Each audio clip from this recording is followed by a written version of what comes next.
Duo qilaylik. Parvardigor, zotingga hamd va sanolarimiz bo'lsin.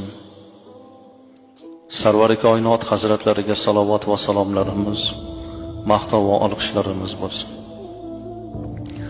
Parvardigor, seni baytingda roza og'iz bilan katta jamoa, sen rozi bo'lgan, sen ibodatingga munosib ko'rgan, iymon amriga muvofiq hayotni o'tayotgan bu jamoa, bularni barchasini jannat ahlidan qil. Parvardigor, gunohlarimizni kechir. 11 oy xato qildik, gunoh qildik. Xatolarimizni kechir Parvardigor. Ota-onalarimizni xato gunohlarini kechir. Bizni deb qilgan xatolarni, ibodatlarida kamchiliklarga yo'l qo'yganlarni o'zing mag'firat qil. Ota-onamizni jannating bilan mukofotla. Do'zaxga giriftor qilma Parvardigor.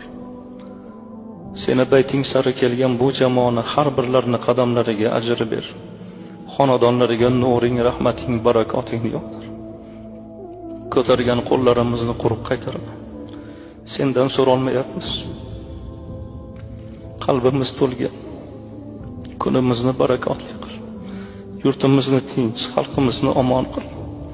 Parvardigor, butun olamga, dunyoga tinchlik, xotirjamlik, fayzing, barakotingni ber. Parvardigor, bu xatmurlar bilan yurtimiz nurga to'ldi, qalbimiz munavvar bo'ldi, Qur'onga muhabbatlarimiz ziyoda bo'ldi. Parvardigor, bu xatmonalarni barakotidan duolarimizni ijobat ayla.